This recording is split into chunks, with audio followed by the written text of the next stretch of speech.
Right. My people, let's bring David Himbara to the show. Karibu, karibu, David.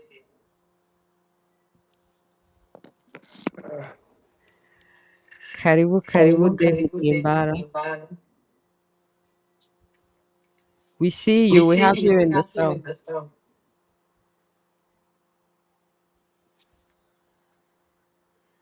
Okay, I don't know what happened.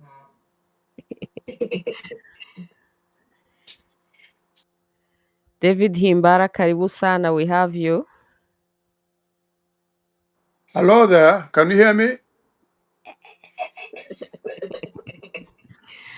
Karibu sana. Can you hear me? Yep. Loud and clear? Perfect. Okay, let me see. I'm trying to position myself better.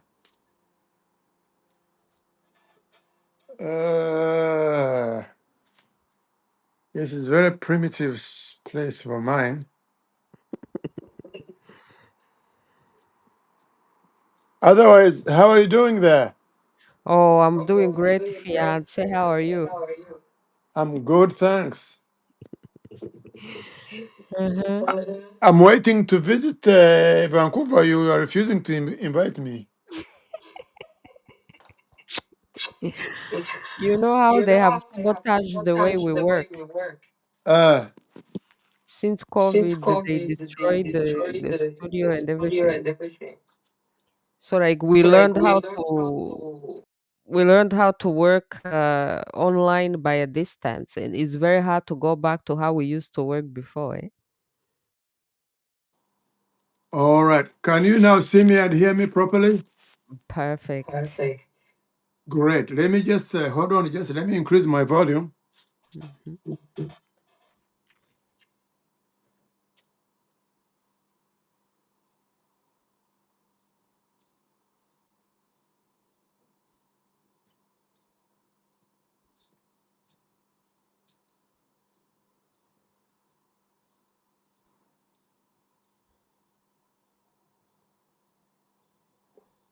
Great. Perfect. Yes. Okay, I'm all set. My lights are on. My notes are here. So let's jump in. Absolutely. Thank you so much, David Himbara, for being here. So, you have a what is this? An Institute of Governance? Yes, this is you know, this is something that I've set up to try and help young Rwandans to really grasp better the language of development, governance, uh, public institutions, private sector, because I noticed that most of our people don't read.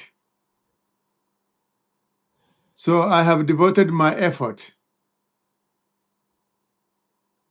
to persuade young Rwandans to kind of go into literature, read, and I work with them throughout, and so far so good. This is so inspiring. So it's called Governance Institute of Rwanda. And then here in the front page, we have why Africa remains poor while Asia flourishes, and it all comes down to leadership.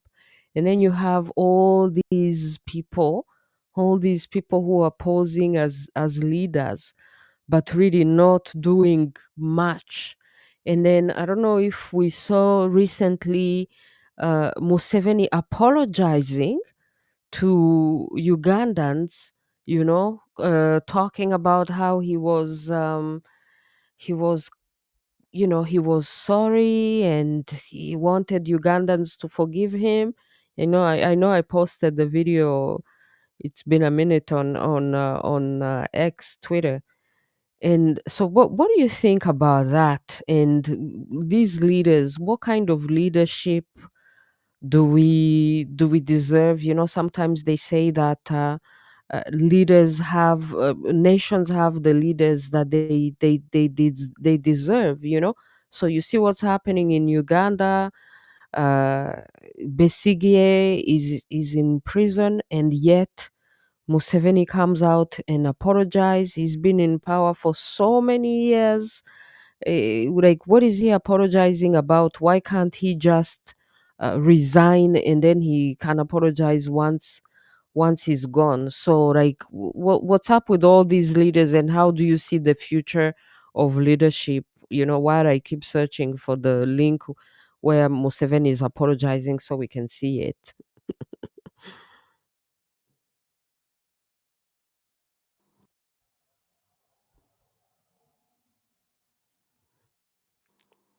Yes, we hear. Of this African leadership, to appreciate the scale of the challenge that Africa faces. Let me begin with a list of the longest serving heads of states. So let's begin with Theodore Obiang of Equatorial Guinea. He's 82 years old, and he has been ruling Equatorial Guinea for 46 years.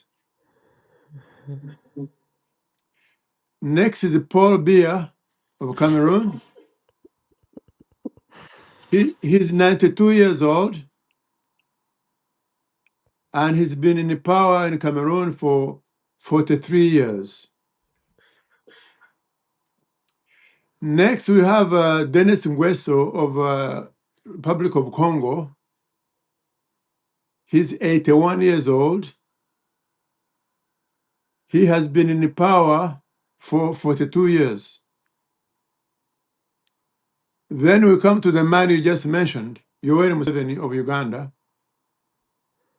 He is 80 years old, and in 1 year's time, he will have ruled Uganda for 40 years. For 40 years, you have in Eritrea Isaiah Afwerki. He's 79 years old, and he has been in power for 32 years. Then we arrive at home. Our man, we reach now Kagamistan. Kagame, the head of Kagamistan, General Paul Kagame, now 68 years, has been in power for 31 years. Next we have our man in the Horn of Africa, Omar Guelleh, 77 years, 26 years in power.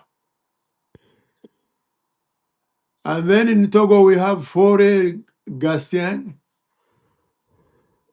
58 years old, 20 years in power. In Cote d'Ivoire, we have Asani Ouattara, 83 years old, and 15 years in power. In the Sudan, South Sudan, we have the one of Sudan just was removed a few years ago, but in the South Sudan, we have Salva Kiir, 70 years old, 73 years old. He has been in power for 14 years. But Louise, let me add something else. Besides besides the length I just mentioned, there is something else going on. The presidency in Africa has become like hereditary.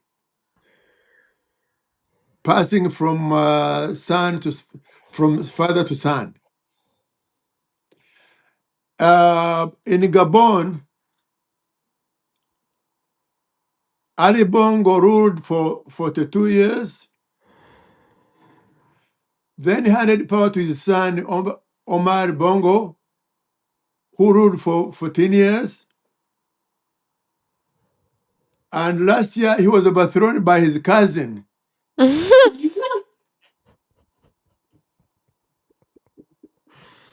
So together, father, son, and cousin, they have ruled Gabon for 58 years. For 58 years. In Togo, the father and son also ruled for 58 years. Then in Chad, Idriss Deby died a few years ago. He was killed in a war. So his son took over, and they have also clocked in 35 years. So so we see, first of all, the length of time. Totaling, if I total the length of time these people have been in power, is 309 years. The total. 309 years. African rulers have been in power. And then, to make matters worse, now I give you the estimated net worth of what they are worth now, what they're estimated to be worth. 3 African presidents are estimated to be worth over $1 billion. That is Ali Bongo, who has just been overthrown, Paul Kagame and his Crystal Ventures empire, and Theodore Obiang. Those are above $1 billion. Then next you have those who are below. Then there is a sharp drop.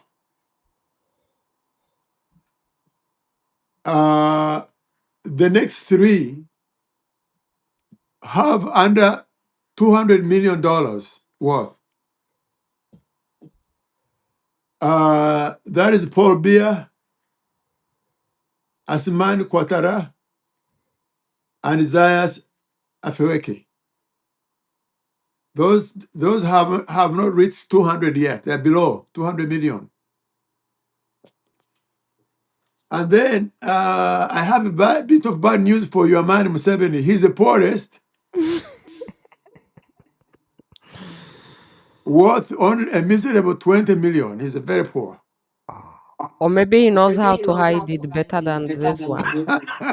No, he's you see, he has is Muhima deeply ingrained with cattle. The Bahima don't see anything that is not cattle. So he used all his money to buy some cows. Yes, and ranches. But those others, you see, they have like a global perspective. They have empires at home and accumulate wealth overseas. Museveni is focused at home. So far, no one has indicated that he has ventured into wealth making outside Uganda.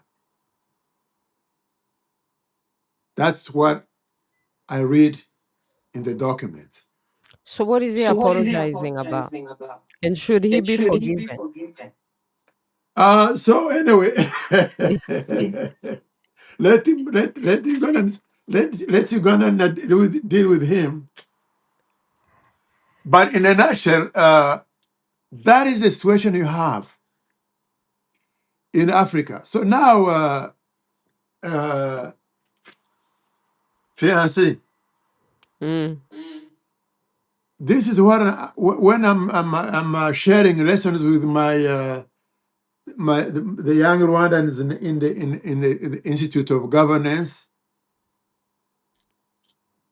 Institute of Rwanda. We begin with the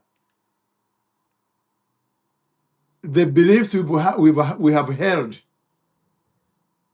since independence. The belief Africans generally have held since independence, and the reality now. You see, since independence, African intellectuals, authors, and knowledgeable people kept telling us that Africa was poor because the colonialists stole their wealth from Africa when they controlled Africa during the colonial period, and then they continued to do so through what they call neo-colonialism after independence.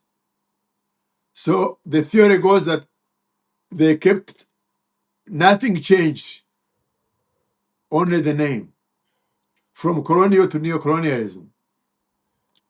Okay, so that was maintained. That seemed to be credible for some time, but something happened that destroyed this theory. Asia. Asia destroyed that theory. How did Asia destroy that theory? See, Asian countries were poorer generally than those in Africa at the time of independence. And they also were colonized by the same powers. But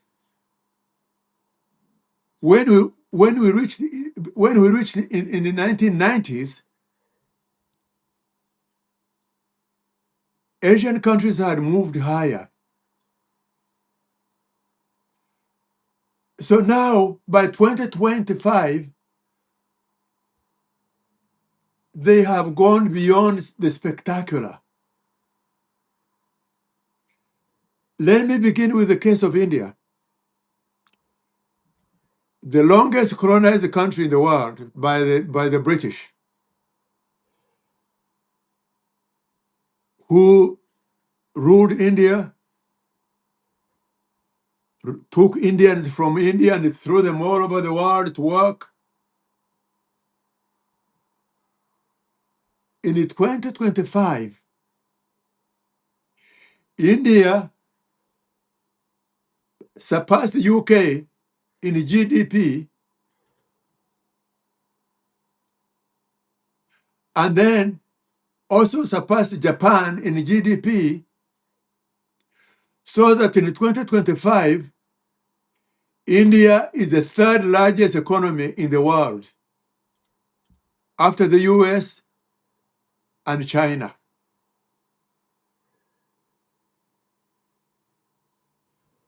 Meanwhile, of course, China itself, which had been occupied by Japan, but also territories of China had been colonized by the British and the French and whoever, it has managed. China is the second largest after the US. But here is the biggest shock of all. Vietnam Even you remember, Louise, Vietnam the other day was still being bombed by the Americans. In the 80s, Vietnam now is richer than South Africa and Nigeria in GDP. Not even close. Singapore, that was the poorest, poorer than almost all African countries. The per capita income of Singapore now is higher than the US.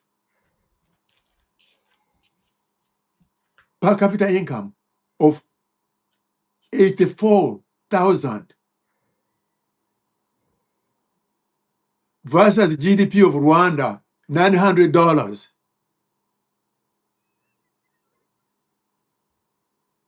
higher than GDP of Nigeria, 2,000.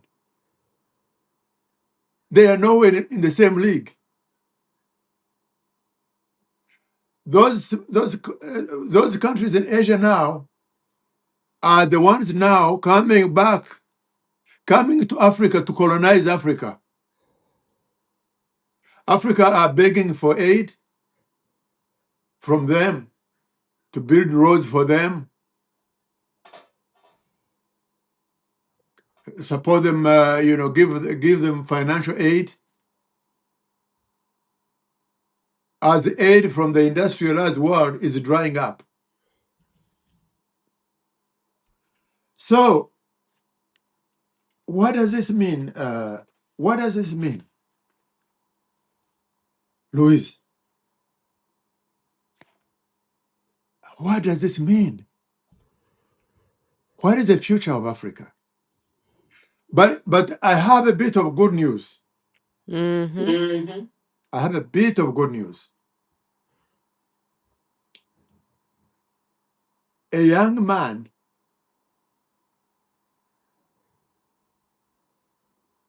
and I call him young man in quotes. He's 59 years old. But by African rulers, he's a boy. Duma Boko in Botswana, he mobilized young people with various small political parties. They organized and managed to defeat electorally, peacefully, defeated the ruling party that had ruled Botswana since 1966, since independence. He is now the president. Now, let us look at how different his profile is from all those dictators.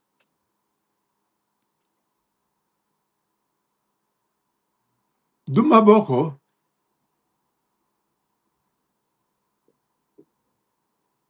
studied, he has a graduate of Harvard University Law School, master's. After graduating from Harvard, he decided that he was going back to fight for Botswana. So he goes back and goes, first of all, to teach in the University of Botswana. But while he's fighting, while he's teaching, he started organizing other like minds, and they began by winning a big war, a big struggle. They restored the rights of the indigenous Botswanian people called Khoisan. They are the equivalent of Twa in Rwanda, who had been defranchised. They restored their land rights in Botswana.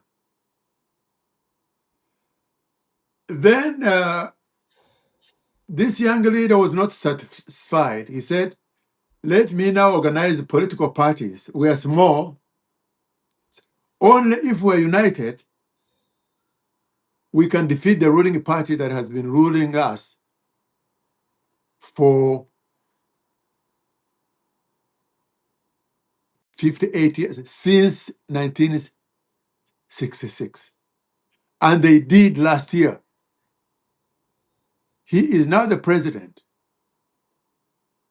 of Botswana. So what this gives me, it gives me hope. There are many, many young people out there who are the equivalent of this young Botswanian leader. They are fighting. We're in very difficult conditions because where they are fighting, the rulers are ruthless. But they still fight. Uganda is the case in point. There's a young leader there who is aligned with Besigye, is fighting, and he wins a number of ridings in Uganda. So it's in parliament. But currently, the military general, the son of Museveni, is really giving him hard time. So we don't know if he will last or end up in jail as a Besigye. But nevertheless, we have hope. Kenya is another good example, the hopeful example. When this man Ruto came with power, he's a corrupt ruler, so dictating he's going to change this, change that. The young people of Kenya, Z generation, they went on the streets, not by the thousands, by the millions. And they got Ruto to reverse some of these harsh measurements he was introducing. Ruto tried to use all means possible to kill the movement. He failed. That is a beautiful example. Yeah, Kenyans are amazing. So there is no reason why we should say that Africa is cursed. Africa will rise like Asians have risen. Can you imagine Britain? You know, even Britain, even in the UK went to the extent that even an Indian became the prime minister of Britain. And now UK is poorer than India. It has a smaller GDP. So let's keep hope alive, Louise. Like Shaka used to say. Remember Shaka Sali, voice of America. Let's keep the African hope alive. Absolutely. And he was a brave soldier. And he mobilized like you're doing. You're playing a role. So what I want you to do, really, you young people, read and educate yourselves. Don't stay in the comfort zone and just follow like sheep. No, let's educate until So we this drop. is what the Governance Institute is about. Yes, because you see, someone will say, Rwanda is poor because Europeans have exploited us. I say, wait a minute. Have you read any books on Rwanda? Can you tell me what the Belgians took from Rwanda and left from Rwanda? For sure, there was nothing they left behind. Because unlike the British, Uganda, the first thing they did was build a railway to connect the country so that they can do business. Makerere University in Uganda was built in 1920s. This is the university Kagame lies that he attended, which he didn't. He didn't. He's a dropout. So the British, the British left things. The Belgians did not even build. There's no line. There were no roads anyway. There were no roads. The university in Rwanda was built after they left by the Canadian missionaries from Quebec. There was no university. So if the Belgians stole things from Rwanda, unless they carried the things on the horseback,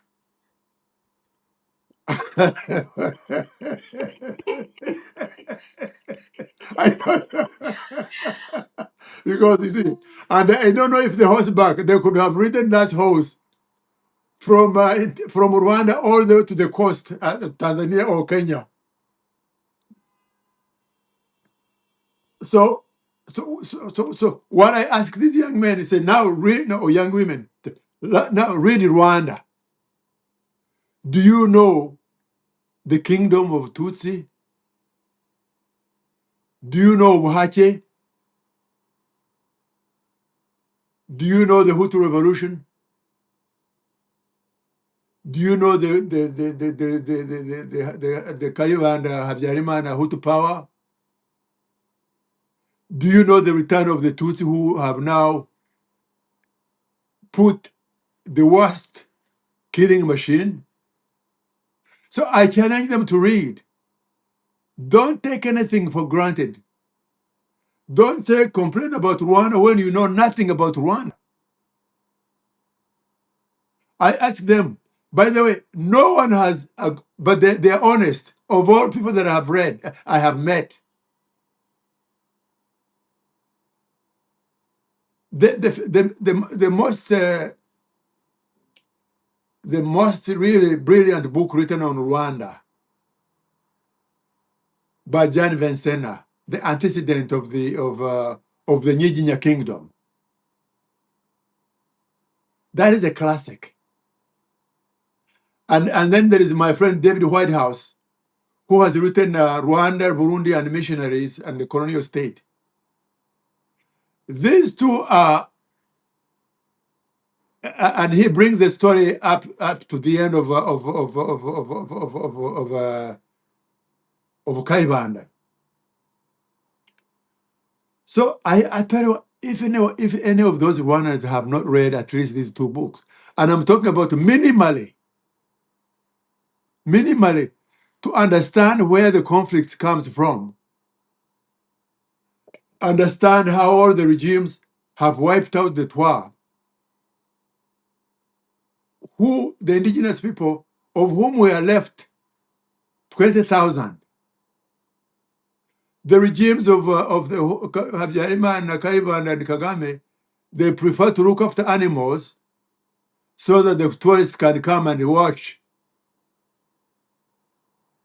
while chasing out the Twa who resided in those territories peacefully with animals for centuries.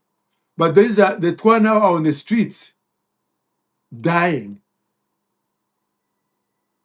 Why do the jeeps take tourists to show off their former homelands to the tourists?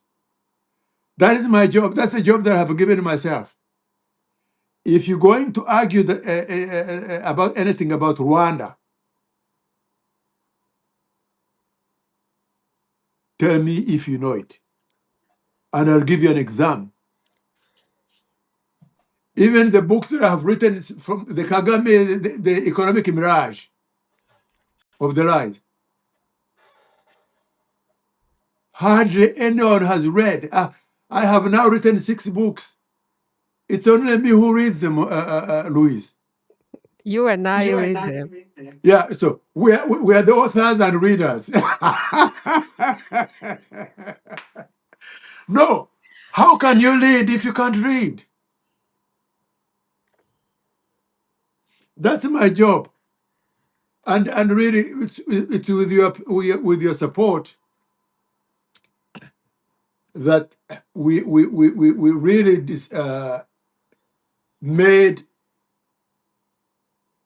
Rwanda economic mirage known in that session in Vancouver.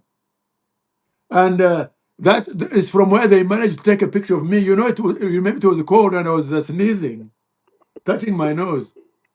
So they took a picture of me showing me with doing interview with Louise high on drugs.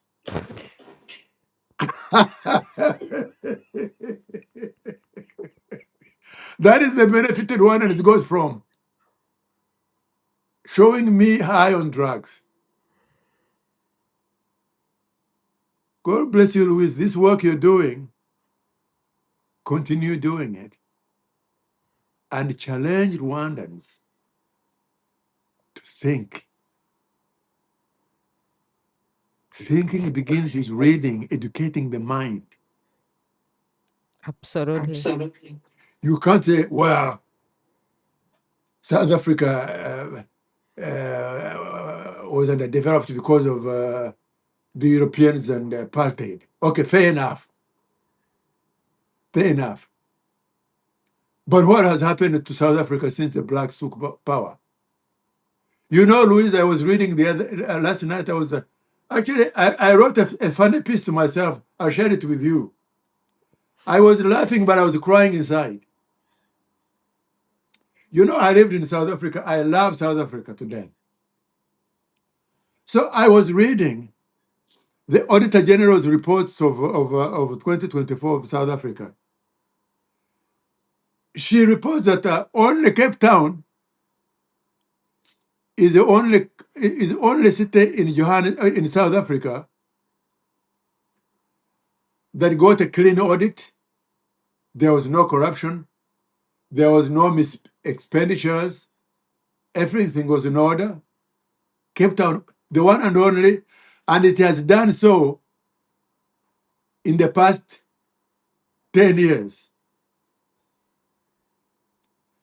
The others, like Johannesburg, they're in shambles. They lose at least $1 billion a year in corruption. So here is why I was crying, but also laughing. Those Johannesburg and the rest of them are run by my black brothers and sisters. Cape Town is run by a Mzungu, and the political party there is dominated by white South Africans and other non-black South Africans, while the others are run by our people. So those who are run by our people are corrupt. Those that are run by our white brothers and sisters. That's why I was laughing. It's laughable, but it's sad. Because you see, the ANC has destroyed South Africa. I went to South Africa 2 years ago after I had spent 10 years without going there, I came back crying. South Africa that I knew is gone. The railways, the trains, the airlines, electricity. Imagine they don't even have enough electricity to power the industries there. Singapore, a tiny little island, which was poorer than South Africa, is richer. That's the tragedy, but there are time, is time, energy will get more of young blacks, like the young leader in Botswana, and those Kenyans in the streets, and this young man in Uganda who is fighting under terror will make it. There is no reason why Africa is not predetermined to remain a failure. These failures, their time will come, like it came in Botswana. God bless you. Thank you very much. And then I'm very happy that you started by using the example of India. I cut your mic because there's echo, but I'll open it as soon as I'm done. So I'm very happy that you started by talking about India because at least India is a democracy, you know. So that's a great example that they may be a democracy and that they have gone through all these things. So that means like we don't even have to have dictatorships in order to be successful because you know Singapore on the other hand is a little bit suspicious because it's a little bit you know a dictatorship in Singapore as well. And then, as you can see in Canada, for example, we have a lot of Indians, even Indians coming to Canada, taking over Canada, right? Canadians are complaining about all these Indians in Canada. But I suppose it's because they're educated and they meet the requirements. So there was a comment in the comments. I think it's Java Wamungu who was saying that Botswana's story is truly inspiring, but are you suggesting that the same can happen in Rwanda? Who would allow the opposition to contest an election in the first place? Go don't compare the incomparable. What do you say to that?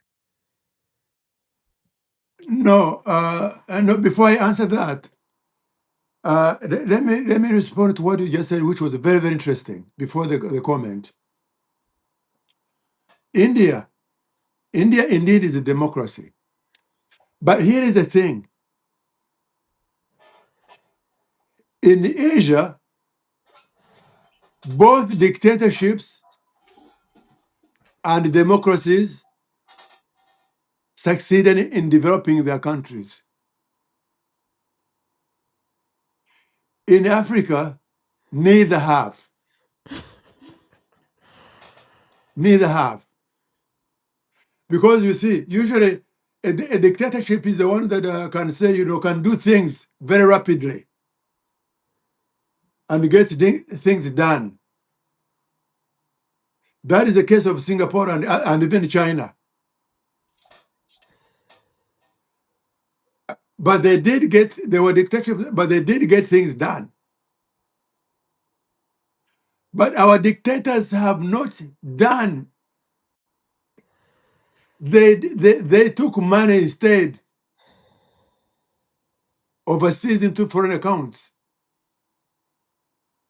or live like Biya lives in fact he lives in France. Obiang, you know, his sons and children, they have like mansions and yachts and aircrafts in the US and everywhere. So the Asian dictatorship, if you like, they trap the money at home and use it to develop, while others steal it, while ours steal it, and there's nothing to show for it. But you are absolutely right. India is a beautiful case, and a few others. Okay, now the question of Rwanda. I don't believe for one moment that Rwanda is destined to remain a dictatorship. No, no country is. Absolutely not. We have blood like everyone else, and it's red like anyone else. We have brains.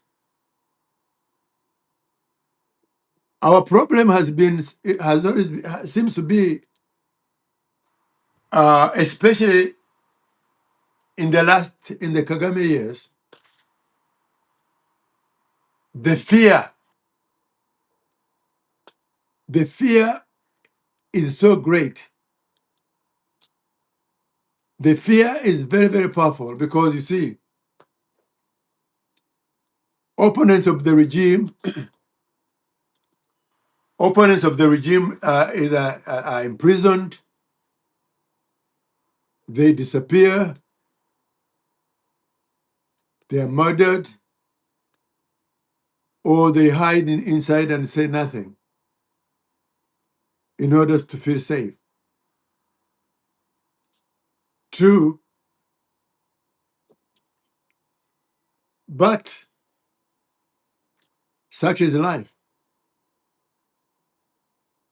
Young generations have the responsibility of equipping themselves to dream and fight for a better future.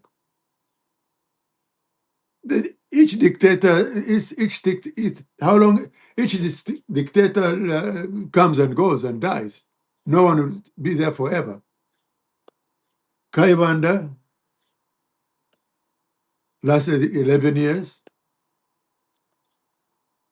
Habyarimana, 21 years. Kagame, 31 years. Uh, what happens after him? We are not, we're not God to predict. But he won't last. He'll go too, like the rest.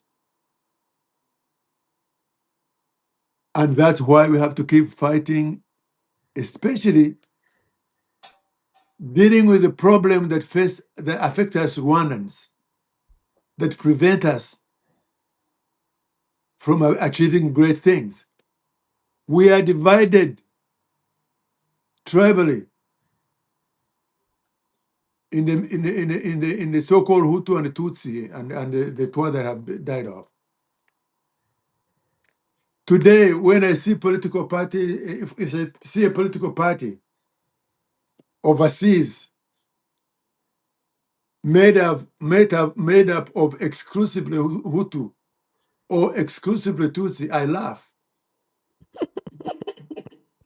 The people who receive Rwanda are the people who organize and build organizations that look like Rwanda, not a segment of Rwanda. That is our chief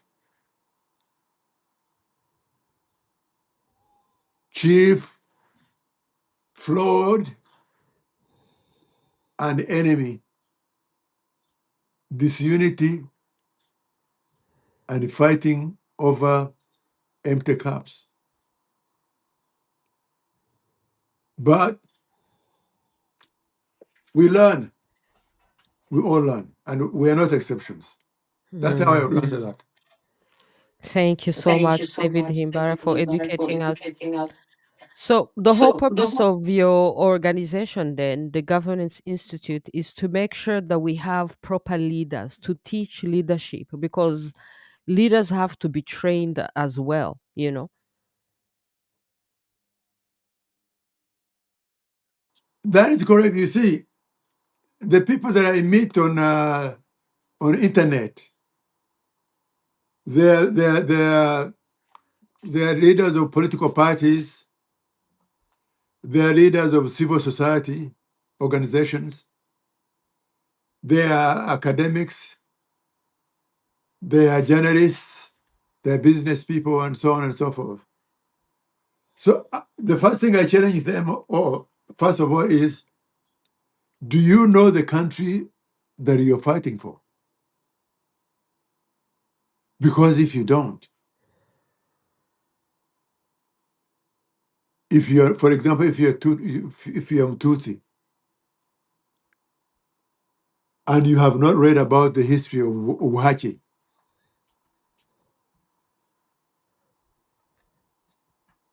then you're ignorant. You can't lead.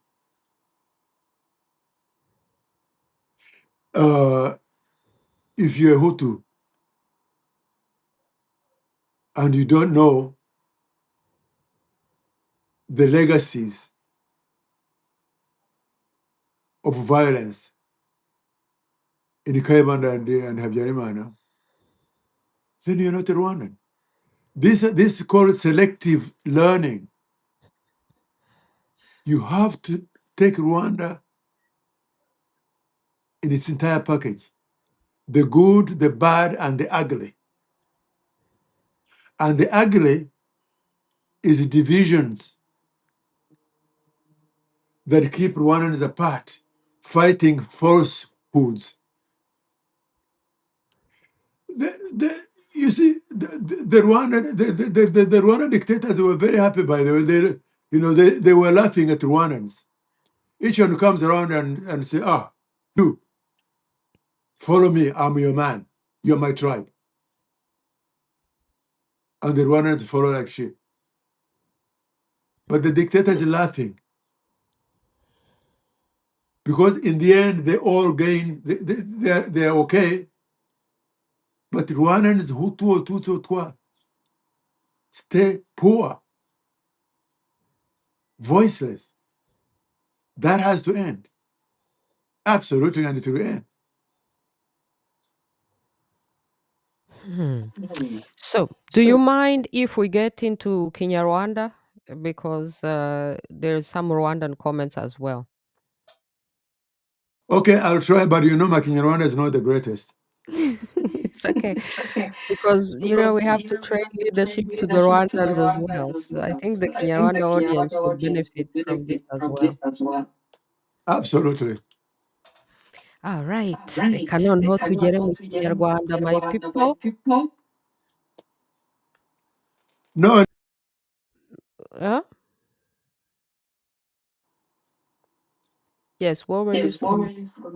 do I start to talk to Kinyarwanda now? No, hold on for a second. Okay. All right.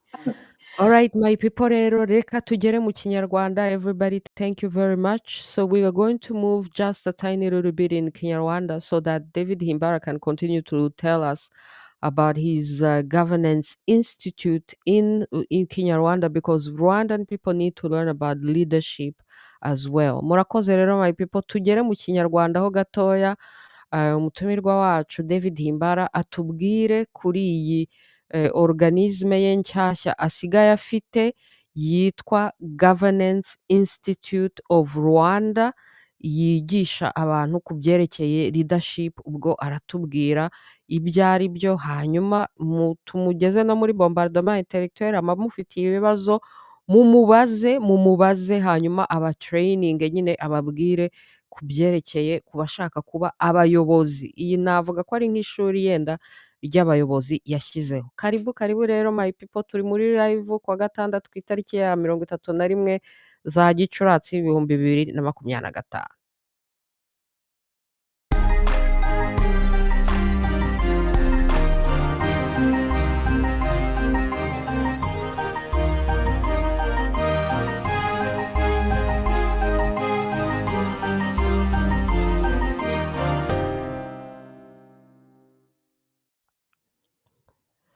Karibu sana. Abatuyobora ntibavaho bajyaho ntibabeho.